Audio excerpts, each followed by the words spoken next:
Hello నమస్తే. మీరు చూస్తున్నది మనపల్లి మన పంటల యూట్యూబ్ ఛానల్. నేను మీ సునీల్. ఈరోజు 10వ తారీఖు 6వ నెల 2020 సంవత్సరం మంగళవారం. లేట్ చేయకుండా అయితే ధరలోకి వెళ్ళిపోదాం. ఈరోజు మదనపల్లిలో ఇప్పటివరకు జరిగిన నేషన్ ప్రకారం టమాటా మార్కెట్లో 600 అయితే టాప్ అయితే పడింది. ఇంకా యావరేజ్గా అయితే క్లాసులు షైనింగ్లు 450 పైన అయితే వెళ్తున్నాయి. 540 550 కూడా వెళ్తున్నాయి.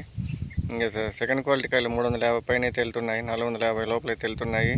ఇది మదనపల్లి టమాటా మార్కెట్లో ఇప్పటివరకు జరిగిన యాక్షన్ ప్రకారం ధరల వివరాలు. ఇంకా కలికిరి అయితే ఈరోజు భారీగానే పెరిగింది. టాప్ అయితే 350 రూపాయలు అయితే పడింది. టాప్ 350 రూపాయలు పడింది. అన్నింటి టమాటా మార్కెట్లు కూడా ధరలు పెరిగినాయి. చూద్దాం మదనపల్లి ఏ విధంగా వెళ్తుంది అనేది. 1000 రూపాయలు టచ్ అవుతుందనే నమ్మకం అయితే ఉంది. చూద్దాము. మీరు 1000 రూపాయలు టచ్ అవుతుందనే వాళ్ళైతే నా వీడియో చూడండి, లైక్ కొట్టండి, షేర్ చేయండి, సబ్స్క్రైబ్ చేయండి.